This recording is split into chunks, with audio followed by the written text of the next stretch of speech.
Geneva and trading have long since been considered as going hand in hand, but like every successful partnership, there must be a bit of give and take. With me in the studio to discuss is Richard Watts. We'll be looking at what Geneva brings to trading and what trading brings to Geneva. Richard, pleasure to have you back in the studio. Thank you. Now, this relationship has been around for quite some time. Commodity trading is very prevalent in Geneva and particular in Switzerland as a whole, but perhaps you could begin by telling us about how it all came about in the first place. Well, Geneva in Switzerland in general and commodity trading does have a long history together. You effectively have to go back to about the 1870s, and there were a number of Swiss trading companies, and they were taking advantage of their financing and the skilled labour pool in order to have the trading operations facilitate the trade. Then brought us to about the beginning of the First World War, and a lot of trading companies, they wanted to continue their trading activities, and so they chose Switzerland as a neutral country in order to be able to carry on their work, their business as usual. Then we got to the end of the First World War, and we had first of all the establishment of the League of Nations, and so that established Geneva really as an international neutral centre.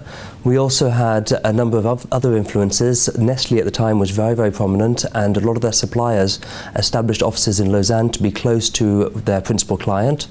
And we also had, Lausanne was a great stopover point on the Istanbul-London Orient Express. And so the Ottoman Turk traders would set up in Lausanne and do their trading activities there as well. And so as time went past, after the World War II, we ended up with Geneva again being a big centre because a lot of companies had been here to carry on the business as usual during the war. And then at the end of the war, the Swiss franc was one of the only currencies, along with the dollar, that was still in good shape. And so a lot more companies moved in. Then we had the 1950s during the Cold War, and it was a good location to do business with the Eastern European bloc. We moved through to the 1960s, and we have a lot of the Egyptian traders. They moved in because of government changes in Egypt, and so they moved here for the stability. 1970s we had an oil shock, and so some of the oil trading companies moved in to Switzerland for stability.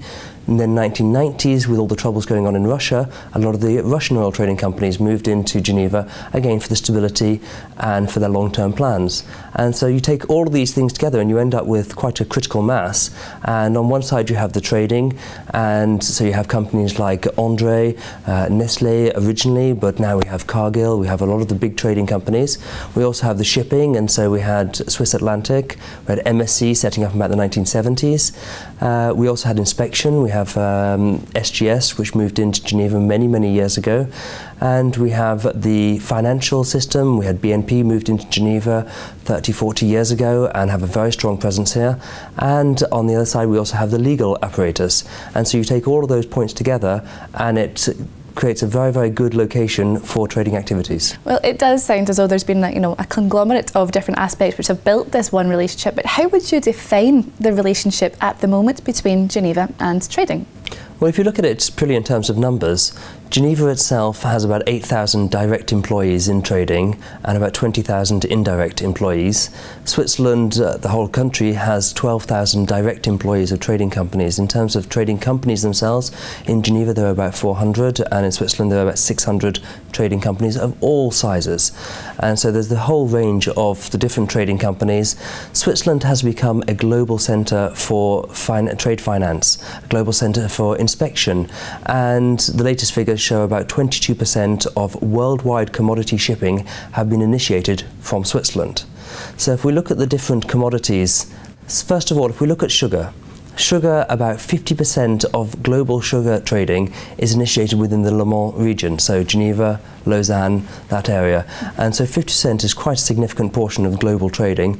If we move on then to have a look at the coffee, again, we're looking at about 50% of global trading is initiated in the Le Mans region, and so this is a significant player in this commodity. If we also have a look at petrol, and we know that the world market for petrol is absolutely enormous, and in the Le Mans region, again, we have about 35% of the global trading is initiated here in Geneva. That's especially interesting looking at, there's obviously quite a few different factors, but even still Le Mans has the largest majority share of it. Absolutely. I mean, we look at the other areas like London and Singapore, which are traditionally very, very important areas, and still there is more percentage here in the Geneva area, the Le Mans area. And finally, if we have a look at grain, then we can see that there's also about 35% of global grain trading which is initiated in the Geneva area and the Le Mans region.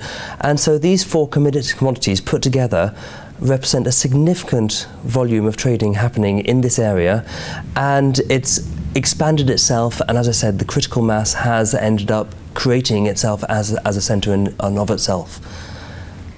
And certainly, you know, it's obviously that's what the different categories make up, but what would you say that trading therefore subsequently brings to Geneva?